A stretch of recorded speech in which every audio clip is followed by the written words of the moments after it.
Show 'em what you got, baby, show 'em you the shit. Gon' throw it to the wall, baby, something gon' stick, believe that. Fuck these other bitches, don't trip. You been working too hard, tell them niggas cut the check. I know you hustle, baby. Hello everyone and welcome to Talented Bitches Radio. I am your host, Mel from TalentedBitches.com, and I am so excited about this episode because I am here speaking with comedy legend Tom Dreesen. Tom, welcome to the show. Mel, it's nice to hear your voice again. Do you want to tell the folks how we met? Yeah, actually, it was pretty exciting right before I moved to Mexico. I was about to move there, and I was invited by Jim Roth to go down to Chicago to film. It was like a pilot he was going to pitch, and I was lucky enough to be picked to be in it, and you came and gave a wonderful speech that at the time was really right on point with what I was about to go do and move, and it's what, you left a huge mark on me, which is why this is such an honor to be talking to you again today. I appreciate that. I wanted your listeners to know that how we met was through Jim Roth, but I do a thing around the country sometimes on my own for no money called The Joy of Stand-Up Comedy and How to Get There. It's a motivation speech to stand-up comedians, and I've been doing it for years. I do it in New York and Philadelphia and Los Angeles and Chicago, and comedians, if they've been in the business for 10 days or 40 years, it doesn't matter. It's about enjoying this wonderful journey that we're on. The greatest profession on the planet, in my opinion, is stand-up comedy. And what I found through the years is that so many of our people don't enjoy the trip, the journey. They're grinding and worrying and fretting, and 85% of most stand-up, 85% of all stand-up comedians, in my humble opinion, are insecure, neurotic, sometimes psychotic, love-starved wrecks. And the other 15% are gifted, confident people who say, "This is what I do. I know how to make people laugh, and I know how to write a joke," and so they're comfortable in that. But what makes the other 85% funny is their cynicism, that they're cynics for the most part. But what I want them to do is enjoy the journey. If you're an insecure, neurotic, love-starved wreck when you're poor and unknown, when you're rich and famous, it doesn't get better, it gets worse. So, because you thought rich and famous was going to get rid of all that angst. And when you're rich and famous and it doesn't, then you have to start dumping on your 40 employees that you've accumulated along the way. So I want you to, I try to teach them how to enjoy this journey, how to be comfortable in your own skin and enjoy this wonderful gift of being able to make people laugh. Yeah, and that was definitely, I'm glad you brought that up. That was in my points that I wanted to talk to you, because that was what was so special about that for me, was that obviously coming down to Mexico, the stand-up comedy world, I'm removing myself from that. So it was so much in line with, yeah, I'm doing this because I just love doing it, and I really just want to have the freedom to enjoy it and make people laugh. And it is really sad how many of us tend to just self-destruct, and they're talented people, but because of that piece that you pointed out, that you're missing that inner happiness, it's I know you've seen person after person, example after example of just, it can turn into a really sad story. Well, I've known 5 stand-up comedians who committed suicide in my lifetime, and very funny people and terrific. Richard Jeni being one, and Freddie Prinze being another, and Steve Lebetkin being another. And I've known them, and not to mention those that have overdosed on drugs and stuff. And one of the big problems is that most stand-up comedians tend to compare themselves with another comedian.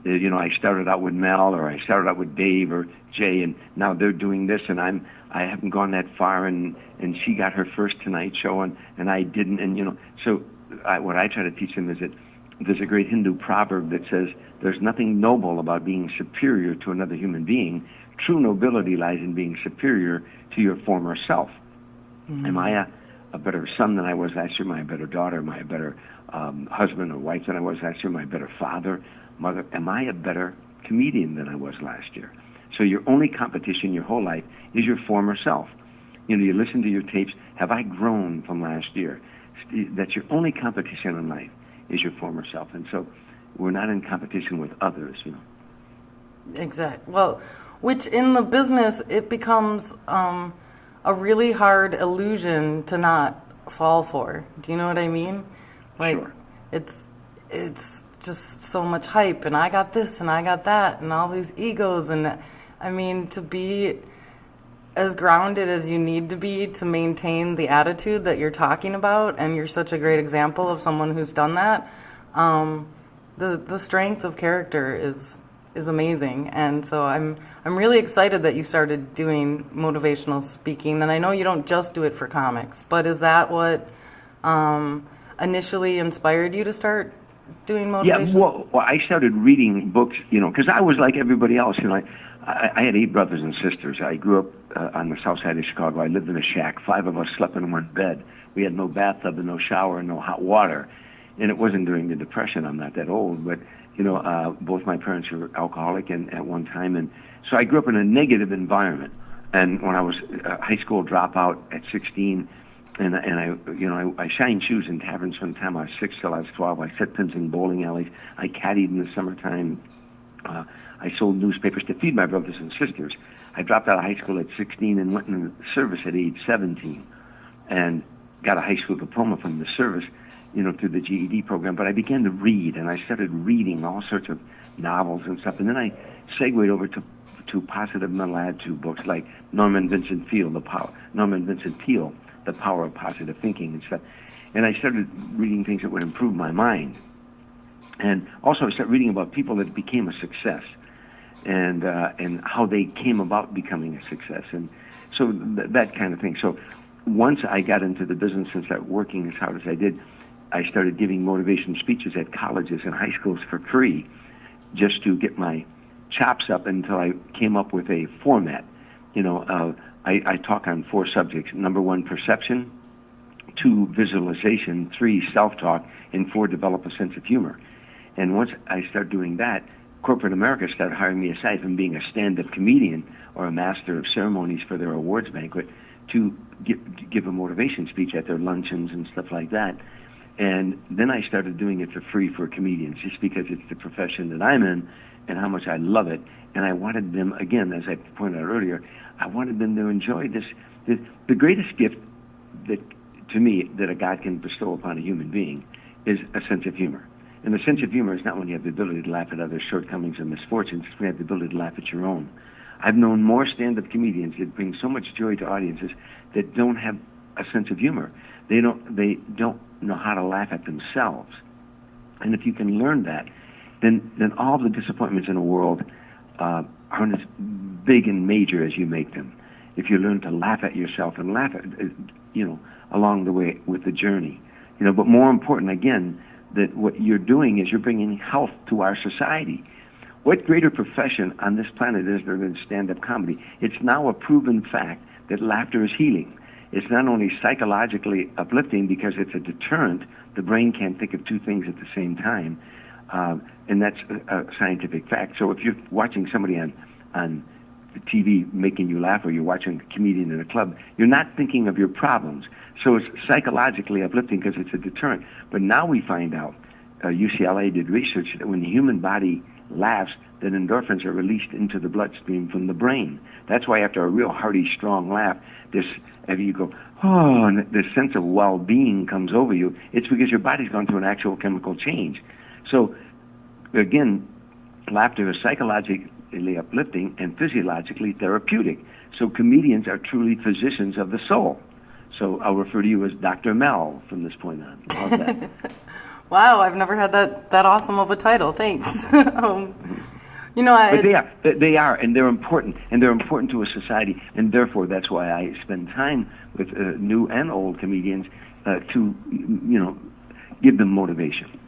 Though it's weird that you would even bring that up, because I was thinking just recently that the next time I'm mad at someone and I want to talk to them about it, I am going to make myself laugh hysterically before I talk to them, because it's so hard to address somebody, even if you're angry, like you said, after that endorphin release has happened, it's like, I just think, I'm like, wow, that would just change the dialogue so much. And it could actually, it just takes that.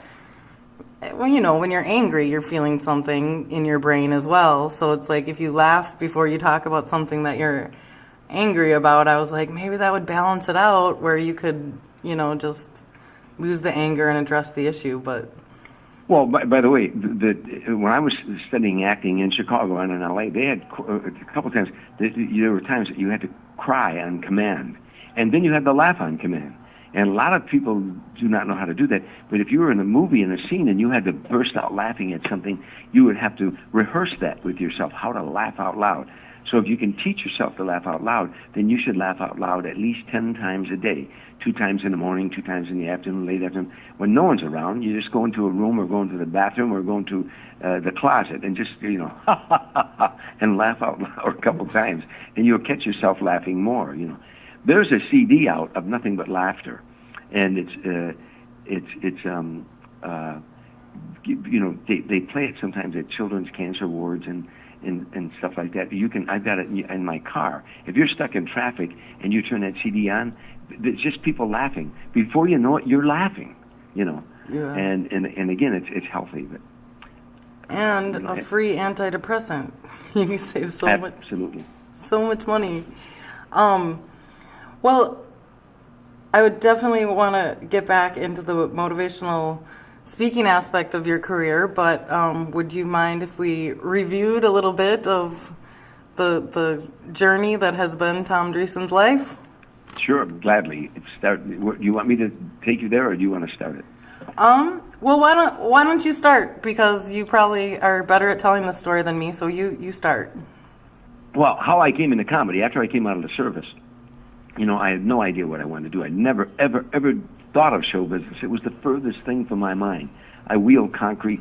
I work construction. I ended up getting married, having kids, and I work construction. I was a bartender at night, and I worked construction during the day, and then I loaded trucks on a loading dock, and I dropped my Teamsters card, and I became a foreman. And I just tried one job after another. I worked for the city of Harvey, a suburb on the south side of Chicago, as a city inspector, and then I took photographs. My brother was a photographer, and I helped him. I was a private detective for a little while, for a couple of years, doing odd jobs, never happy at anything that I did. And then finally I started selling life insurance, and I ended up joining the JCs, a civic group. And the JCs were formerly the Junior Chamber of Commerce. It was young men ages 18 to 36. And they had leadership training programs. They taught you how to serve on a committee, how to chair a committee, and how to just to make the community a better place to live in. But in doing so, you got leadership training, and part of it was speaking in front of an audience, But I wrote a drug education program teaching grade school children the ills of drug abuse. It's a concept I had. They weren't teaching drug education in those days in colleges or in high schools, let alone at an elementary school level. But it's an idea I had to get the kids laughing, play records, get them laughing, and then plant the seeds about what was going on in the community and trying to get them not to go the drug route. Helping me on this project was a young black man joined the JCs. He graduated from Norfolk State College in Norfolk, Virginia, and E.I. DuPont recruited him into Chicago. And he joined this chapter, a Harvey, Illinois chapter, about the time I was proposing this project. And I already had a guy with me. He came up to me after the meeting that I proposed it. He said, gee, I'd like to help you with that. And I told the black guy, gee, I'm sorry, I already got a guy. And the next morning, as fate would have it, my friend could not do it. He got a new job. So I went back and see, what was that black guy's name? Oh, yeah. Excuse me. Yeah, Tim Reid, So I thought, I'll get is that that's not your husband yelling at you, is it? No, those are the resident talented bitches. Sorry, I'm. No problem. So so this black guy was saying, oh yeah, Tim Reid. So I went to him and he said, yeah, I'll work with you on that project. And we went in the grade schools, and it became number one in 50 states and in 22 foreign countries, where JCs use it as a model program through their publications. And one day, the program was so successful, but one day a little 8th grade girl said, you guys are funny, you ought to become a comedy team. And the thought of a black-white comedy team intrigued us, and we started writing what we thought was material, and we became America's first black and white comedy team. And as history shows, we were the last. That was from 1969 to 1975. We wrote a book a few years back called Tim and Tom, an American comedy in black and white. And now the book did pretty well, and now we just sold the rights, and it's going to become a movie. I have sitting in front of me right now on my desk the final draft that's going to be the movie of our life. You know. Oh, how wonderful! Oh, I'm so happy. What it was like touring the nation. Remember, there were no comedy clubs in those days, so we toured we worked all black clubs in the North and the South, what they call the Chitlin Circuit, black-owned, black-operated nightclubs. The 20 Grand in Detroit, the High Chaparral in Chicago, the Burning Spear in Chicago, the Dating Club Lounge in Chicago, the Sugar Shack in Boston, the Club Harlem in Atlantic City. You know, we worked this tour, and then we worked all white clubs. So we ended up working the Playboy circuit. So that's what the book is about: the hardships we endured. The fourth time on stage, a guy put a lit cigarette out in Tim's face, and then tried to beat the hell out of me. And I boxed when I was in the service, but the guy outweighed me by 100 pounds and pummeled me. And so we had that kind of a resistance, you know, against what we were trying to do. You know. Yeah, if you don't mind me, just interjecting a little bit. This is great. Actually, you're totally going along with my line of questioning, so it's like you knew what was up. But according to the history books, the civil rights movement ended in 1968. I don't think it's ever really ended. We keep trying to move that way. And of course, there's still a lot of racial tension in our society, unfortunately. But it's still very different than the climate that you guys were encountering. And just for people who, you know, like me, that we weren't there, we didn't know what it was like. What kind of like racial climate were you? You know, what are some of the differences, or could you paint the picture of, you know, what you guys were really walking into at that time? Sure. I don't think racism exists in America today, institutionalized racism. Now, you'll find little pockets of racism in the black community, in the white community. I mean, there's always going to be a little percentage, but I think overall racism, it doesn't exist. 60 or 70 million people voted for Barack Obama. White people voted for Barack Obama. So, you know, I think institutionalized racism certainly doesn't exist in America anymore. You can't show me any place where a person of color is not allowed to go into, or things like that, as there was when Tim and I started out, you know. Right. You got to remember, let me give you the scenario. In 1969, you know, I had just gotten out of the service a few years back. The Vietnam War was raging. Students were protesting all over America. There were race riots in Chicago, in Detroit, in my own neighborhood, you know, in Chicago, in the South Side, in Detroit, in Watts, in New York, and in Philadelphia. Blacks were rioting all over the country, feeling disenfranchised from the system. In the midst of all this, the students protesting, you know, Martin Luther King was assassinated, Robert Kennedy was assassinated. You know, in the midst of all this, here, this young black guy and this young white guy going across the land trying to make people laugh. And the interesting thing about racism in those days, if there was a black guy who hated white people, hated them with a passion, he wasn't mad at me. He was mad at Tim for being with me. See, they'd call Tim and Uncle Tom. Mm-hmm. If there was a white guy, a redneck, who hated black people, hated them with a passion, you know, he wasn't mad at Tim. He was mad at me for being with Tim. See, I'm a nigger lover, and they didn't mind calling me that or catching me in the men's room in Atlanta, Georgia, when I had 3 rednecks, you know, and we had to put up with that. Tim and I both put up with that. But I'm a street kid. I don't have a degree from academia, but I got a doctorate from the streets. So I know how to handle those kind of punks. And then sometimes I knew when to keep my mouth shut, you know, and wait for the next day, you know, or something. But we met with a lot of resistance. On the other hand, there were a lot of people that loved what we did, and that's why we worked in different places, you know. But we struggled. And after 6 years, Tim couldn't take it anymore, and the team broke up, and that's what's in the book, and that's what will be in the movie. But we're still the best of friends, and without what we did, we were way before our time. And that's what the movie will probably be called, Before Our Time. In 2008, Barack Obama and John McCain, to their credit, said, we need more discourse among the races. We need more discourse among the races. In 1969, Tim Reid and Tom Dreesen were the only discourse among the races. There might have been on TV Bob Culp and Bill Cosby or Gene Wilder and Richard Pryor in movies. We were in the trenches, going across the land and going on stage night after night having a discourse. Even if we weren't talking about race in our comedy, if we're talking about going to get a hamburger, we were a black man and a white man having a discourse that America was not having. You know, if we walked down the street together somewhere, black guys and white guys didn't hang out together in those days. But, you know, we were partners in this endeavor. You know, I had a wife and 3 kids, and he had a wife and 2 kids, and we had to get out there and try to make a living. And that's what the movie is about, and that's what the book is about. You can find the book on Amazon, Tim and Tom, an American comedy in black and white. Or you can go to my website, tomdreesen.com, DREESEN.com, to find out about it. I remember... After the team... Pardon me? I'm sorry, I don't mean to interrupt you. I was just going to say, after the team split up, you know, we both struggled. I ended up sleeping in a car on the West Coast, hitchhiking up and down Sunset Boulevard every night, begging to work for free.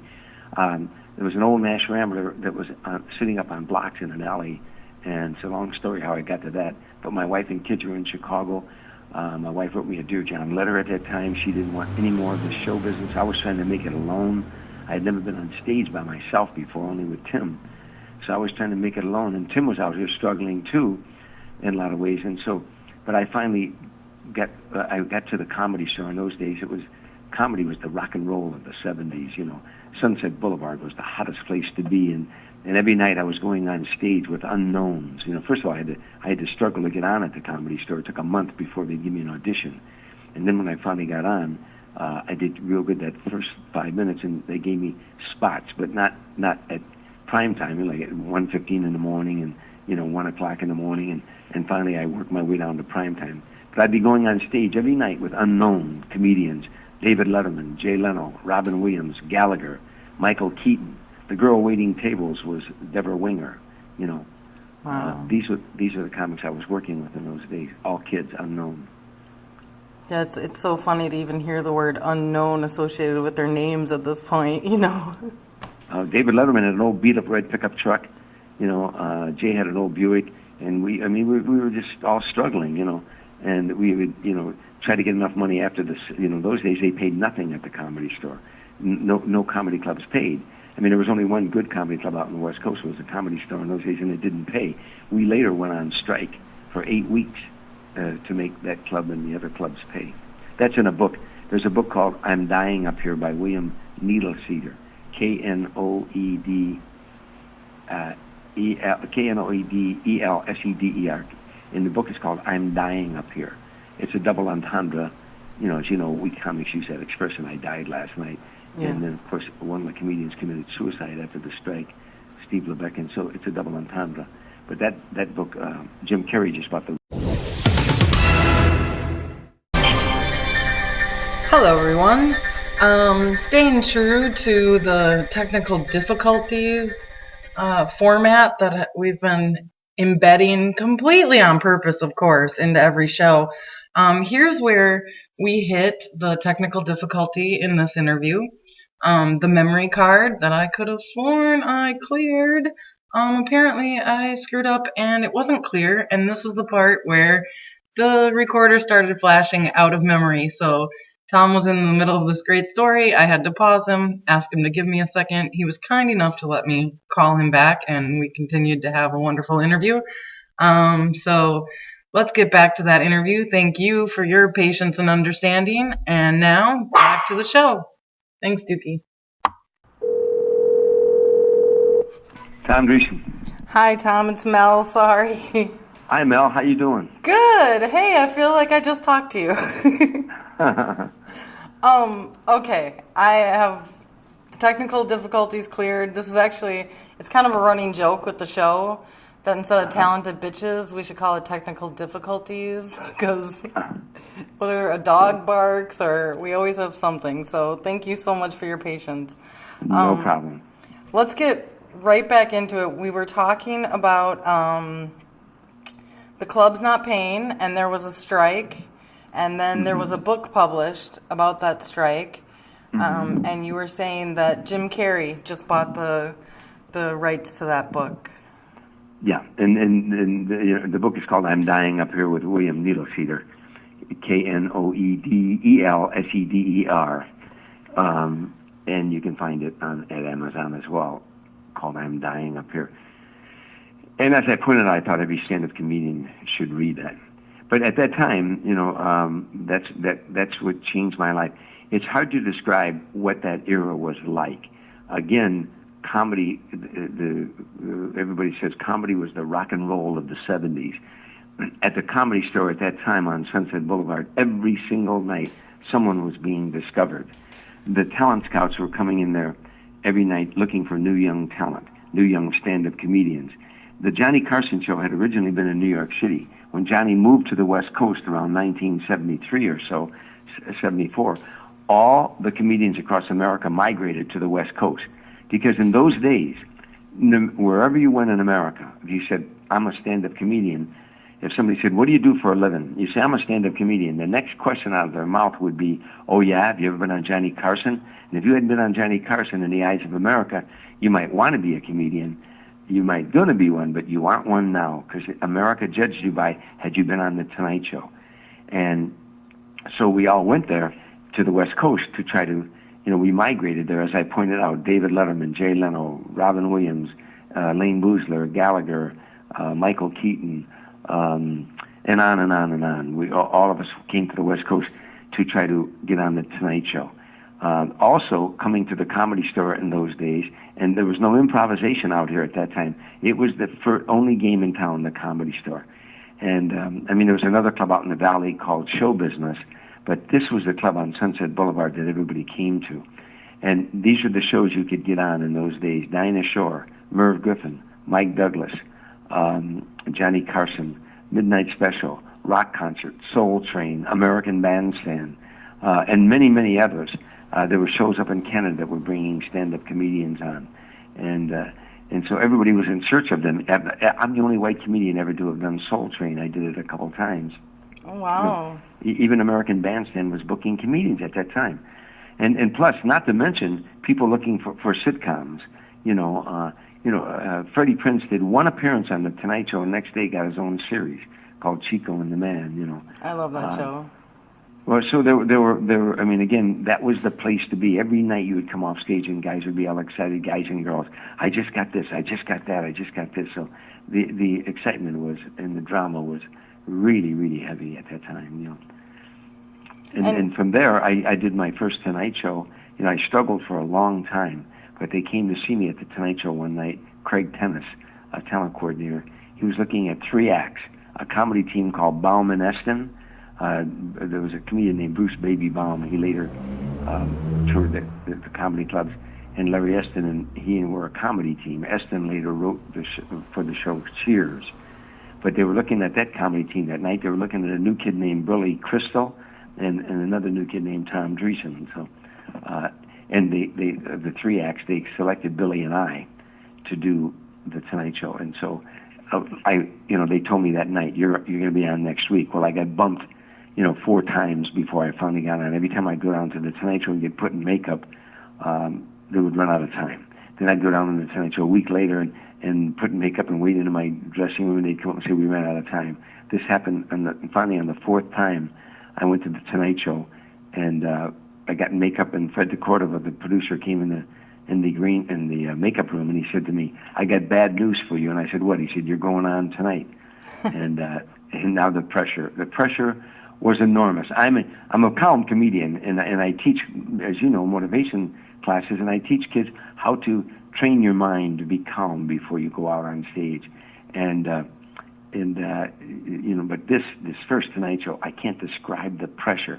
Not only was every agent and manager in Vegas and clubs all over the country watch this show, but my mom had everybody in from the old neighborhood sitting in her house. So if I bombed, I couldn't even go back home, Exactly. So you take that long walk from the green room, when it's your turn to go on, and they're in commercial break, and Doc Severinsen in those days was the band leader, and he'd be playing music in commercial break, and they'd take you behind this big dark curtain. And the coordinator said, you okay? She said, yeah, and he leaves you alone, and now you get ready to go on, and you can't remember your first line, and you're starting to panic, and you feel a lump in your throat, and it's your Adam's, it's your Adam's apple, and it's your rear end trying to get out. Exactly. Pardon me? Exactly. It's funny because one of my questions was, how did you not lose your lunch on the first time that you went on the Tonight Show? After a while, we learned to, you learn to eat mildly in the beginning of the day, so there's nothing left in your stomach. But that was at that time. Today I'm a calm comedian, but that night the pressure was enormous, and finally the music stops, and that means they're coming out of commercial. When the music stops, your heart stops, and Johnny Carson starts introducing you. We're back now, and I'm glad you're in such a good mood tonight because my next guest is making his first appearance on The Tonight Show. Would you welcome, please, Tom Dreesen? And this guy opens up the curtain, and you walk out into it's like an operating room, the bright lights, and you can't see the audience. And there's a mark on the floor, a little green T that's taped on the floor that you have to hit that mark. And you hit that mark, and now the audience is still applauding, and you're going, oh boy. Now when they quit applauding, you do your first joke, and it got a laugh. And then I did my second joke, and it got a laugh. And I did the third joke, and it got a laugh. And now I'm on a roll now. Now I was starting to go. And then the fourth joke, like laughter from heaven, Johnny Carson and Ed McMahon are laughing behind me. And now when they're laughing, the audience is laughing. I end up getting 11 applause. And then I closed and did my closing joke. And I turned around and I walked back through the curtain, and everything was going crazy back there. People were running up, and the coordinator come running around the corner. He said, "Go back. You got to go back. Johnny wants you to go back and take another bow." And I walked back through the curtain again, and I took a bow, and Johnny gave me that little circle with his finger that everybody knew you had arrived, And then I went back through the curtain, and I mean, it was chaos backstage. Everybody was hitting me on the back, and great job. And, I went home, and the next morning I had to report for unemployment. I had a little apartment. My wife and I had gotten back together. I had my kids here, and when you go on the show, that's it was those days. It was like 11:30 at night or midnight when you finally got on. So unbeknownst to me, while I was at the unemployment office in the morning, all hell was breaking loose at home because all these people were calling. And William Morris called, wanted to sign me to a contract, and then a guy from CBS was watching the show in New York named Lee Curlin, and they signed me to a development deal at CBS. I mean, all of a sudden I was doing Dinah Shore, Merv Griffin, Mike Douglas, Johnny Carson, Midnight Special, Rock Concert, Soul Train. I was doing game shows, $20,000 Pyramid, and I was doing Match Game, and I was doing Hollywood Squares, and just all these shows were opening up to me, And plus Sammy Davis Jr. saw me, and he took me on the road with him for 3 years of touring. And I mean, it's just one of those things that one show could launch your career. As a point of reference, I've done now 61 appearances on The Tonight Show since that first night, and of course I've done that many Letterman shows as well, and even hosted Letterman. But from my first Tonight Show, I've never stopped working from that first appearance on The Tonight Show. And do you think, because of the way that the entertainment climate has changed so much with the internet, and do you think that an appearance on The Tonight Show can still do the same that it could back then? No. Television's much bigger now. I mean, there's 800 stations you can choose from. I mean, that's the problem. It's vast. And in defense of David and Jay, I'll say that television is much bigger, but the other part is they don't use stand-up comedians as much as they should, David and Jay. I mean, and they're friends of mine, and I tell them this all the time. I think they should use more stand-up comedians, but they don't, and there's no show to launch them like there was. Dane Cook got hot off of a thing called MySpace. He got on the internet, and all of a sudden he was filling arenas of 15,000 people. The social media is the way to go now, and younger minds than mine know how to do that. My daughter's got me involved. I'm on Facebook, and I'm on, I've got 3 different Facebooks, and if I appear in Atlanta, Georgia, and I put that on my Facebook, I'm appearing in Atlanta, Georgia. Not everybody on my Facebook lives in Atlanta, but they all have friends and family that might live down there, so they contact them. Hey, one of my Facebook friends is appearing in Atlanta, so. That's where you're going on the social media. You still have to be funny. I mean, you got to get people to want to follow you. So you can post on YouTube if you get some really funny stuff. Oh, I know that's the route we're going. So, yeah, it's interesting how much that has changed, and I'm so fascinated watching what it's doing to entertainment. And I don't know if you know a comedian, Bo Burnham. Have you ever heard of? No, I haven't. He's a younger fella. He basically got a Comedy Central special through YouTube videos that he was posting. So it's neat the way that it's changed, but at the same time I don't know what the right word is. The Tonight Show, and even, you mentioned Sammy Davis Jr. and the Rat Pack, and there was like this feeling of like class, or I don't know, elegance and style, and they had it, by the way. See, the difference is, in my day, you simply could not get on television if you worked blue. If you did any dirty words at all, you simply could not get on. The only shows that the show was the Tonight Show, and you had to write material that would make Grandma and Grandpa, Mom and Dad, and the kids laugh. Mm-hmm. The teenagers and the kids because they watched that show. So you couldn't work blue. I do a joke sometimes. I talk about I was working at the Laugh Factory a couple of weeks ago trying out some new material, and as I came off stage, two young comedians were talking about me, and they didn't know I was there. One of them said, he's old school. And the other one said, what do you mean he's old school? He said, well, he doesn't use the F word. And the other comedian said, he doesn't use the F word. What does he use for adjectives? and I stuck my head around the corner and I said, adjectives. Adjectives, yeah. But I mean, I'm not a prude. I mean, I watch blue comics, and by the way, I can do a stag roast with the best of them. But in my day, you couldn't do that. So you had to learn the right material. You had to really think out your material and be more creative. The problem with the F word is that it's a noun, it's a pronoun, it's an adjective, it's an adverb, and so you go there whenever you can't think of anything creative to say. So then you become lazy and become relying on it, that using it as a punchline in many cases, Again, I'm not a prude, but I think you should challenge your creativity and try not to, if you can, write your first hour without being blue at all. That's a real challenge to you,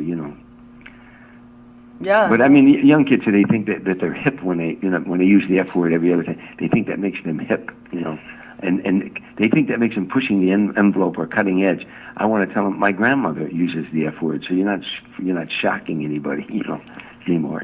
Well, yeah, and at this point, is it? I mean, it's become so much just part of the culture that I don't really think it is edgy, and that's one thing that I really liked when I moved here to Merida. I brought my set from the United States, and in the United States, it was working great, and I was doing a lot, edgier things. I'm not super crass because I tend to agree that it can be a crutch, and I from the start I try to push myself that way, but so I get down here and everything's just falling flat, and I'm thinking, oh my God, what's happening? And it's been great working audiences here because people who live here or people who are vacationing here, they don't have that angry edge that people sitting in a club in Milwaukee that just got off work and they're upset about whatever. There's just not this this tension and anger as much in the crowds here, and so it's been really interesting learning to adapt my material to them, and I so quickly get told when I've gone too dark, when I've gone too far the other way, and so I really have enjoyed the challenge of kind of just ditching the way that I used to work up north and trying to learn a whole new vibe, and it is a little bit more innocent and more creative and cleaner. So it's. Well, here's another. Just being a businessman, we're in show business. That's two words: show and business. And the business-wise, you can work comedy clubs the rest of your life and work blue as you want, and you may develop somewhat of a following, and you'll work comedy clubs the rest of your life. Or I can go out and do one corporate date and make more money than I would make all month at a comedy club. One corporate date, and I'll make more money. Now, corporate America, if people come to your show in Las Vegas or wherever you're appearing at, they're at the mercy of your material. They come in to see you. If corporations hire you, then they can dictate policy. And almost always they will want you to work straight ahead and clean. They don't want you to work blue, and it'd be offensive to their clients or whatever. So I do a lot of corporate dates a year, and it makes me a lot of money. And I don't. And it's another wonderful thing about it. I don't have to worry about the door. You know, when I work a corporate date, they're there. I don't have to keep peeking out and calling the maitre d' how many people we got out there tonight. You know, so that it's another part of working clean is that you can get a lot more work. Now, I'm not a prude, so I wouldn't want any of the comedians listening thinking that I wouldn't go see them because they work. I'd love to see them. You don't offend me. You know, I'm a street guy. You can't offend me. You know, but I'm just saying from a business perspective, I'm still working all the time. Do you know how many comedians I know that started out with me that aren't working because they work blue, and so they can only work to a special audience? You know. Mm-hmm. My situation is, and then also remember that I toured with Sammy Davis for years. I toured with Frank Sinatra for 14 years till the day he died. Their audiences were grandma and grandpa, mom and dad, and the kids, and they paid me very well. But they paid me to do a job, set that audience up for them, get that audience up and get them bristling, get them cooking. If I would have worked blue, and the audience would not be in a good mood when they came out, So that was other part of my training, Now I'm doing a one-man show around the country called An Evening of Laughter and Memories of Sinatra. So I'm doing it in theaters of 800 seats, 1,000 seats, 500 seats. The theater goes dark, and a screen comes out, and then a screen narrates my life, about 4 minutes of my life, and then he introduces me on the screen, and I walk out, do about 30 minutes of stand-up comedy, and I segue over to a bar on the stage, and I tell a joke at the bar, and the lights go out. And then Sinatra comes on the screen singing, "It's 2:45, there's no one in the place except you and me." And, so I let that mood set in. When he gets to the chorus of "Make it one for my baby and one more for the road," the light hits me, and now I'm at the bar, and the audience is like in a bar with me. And I tell them the first time I heard that voice, I was shining shoes in a bar on the south side of Chicago. I was 8 years old. And then I take the audience from that 8-year-old boy hearing Sinatra on the jukebox when he was 8 years old on the south side of Chicago, to one day carrying his coffin out of a church in Beverly Hills. Wow. I take them on a journey telling them funny stories, but poignant stories, and making the audience, in the end, in tears when I take them to the funeral. Then, of course, I have them laughing. I do a monologue, and I toast them all and say, "I wish for all of you what Frank Sinatra wished for you, the very last song he ever sang, that the best is yet to come." And Frank is singing "The Best Is Yet to Come" as they're leaving the theater. Now, my point of that is saying that that's the next progression. Stand-up comedians working in the comedy clubs all your life, you're not going to make much money, and you're going to be stuck in that rut. Every stand-up comedian has a story to tell, how they got there. Now, you can do your act. You can take your act to a theater and call it whatever you want. I call it An Evening of Laughter and Stories of Sinatra. What do I do in my career? I go do stand-up comedy, and when I go on Letterman show and shows like that, I tell stories. So I just put that into a one-man show. And again, that's another way to make a lot of money, and also to stretch out. In Vegas I do 90 minutes. In theater sometimes I do 2 hours, 1 hour with an hour intermission, It's just stretching out as testing yourself. Many years ago I saw two comedians do it. I've always thought a good comedian can make you laugh for an hour and a half, but a great comedian can make you laugh and cry in that hour and a half. Because comedy and tragedy are so on the same line, and one falls to the left, one falls to the right. So I've only seen two comedians do that: Red Skelton and Richard Pryor. They can make an audience laugh and cry. And I said, one day I want to do that. I want to challenge myself, and that's what this show does every night. I have them laughing, and then I have them in tears, and I turn right around and I get them laughing again. It's a challenge, but it's exciting. Yeah, thank you so much for bringing up that show, because that was definitely, again, I wanted the description of it, and it is going to be touring again, right? You're not done with it. Oh, I'm doing it. Yeah, I'm doing. You can go to my website, TomDreesen.com. Dreesen, Dreesen, TomDreesen.com, and my schedule's always on there of where I'm going. And yeah, I'll be doing it. I'm doing it again in Chicago in October, and I'll be doing it in November. I just do it around the country, and there's some theaters that are really interested in it. In Vegas, people are talking to me about going there, but they want me to go and stay, go to a room and then stay there for a year or two. I'm not sure I want to do that, but because I've got so many other things I'm doing with the movies and stuff like that and acting. And, So would you be willing to give the Talented Bitches listeners a few of your stories about Frank, or one or two of your favorite? I've got so many stories. How I met him was that I really, people say, how did you start touring with Frank? I toured with Sammy Davis for years, and then I was on the road with different artists, and I was touring with Smokey Robinson, and we were working all the casinos, and we were in Caesars in Lake Tahoe. And one night, Frank was appearing next door at Harrah's in Lake Tahoe, and I had worked at Harrah's many times. And so after my show one night, I bolted off the stage, and I didn't even change out of my stage clothes, and I ran a block away where Frank was. I wanted to catch Frank's opening. Frank Sinatra created more excitement walking to the microphone than most people did with their whole act. It was just exciting to watch him come out on stage. So I was rushing into the showroom at Harrah's when the vice president of Harrah's Hotel, a man named Holmes Hendrickson, very powerful guy in those days, saw me going into the theater, and he was talking to a big heavyset guy with a cigar in his mouth. And he said, "Tommy, come here." And I reluctantly went over there because I didn't want to miss Frank's opening. And he said, "Tommy, this is Mickey Rudin, R-U-D-I-N, and I recognized the name. He was Frank Sinatra's lawyer, very powerful guy.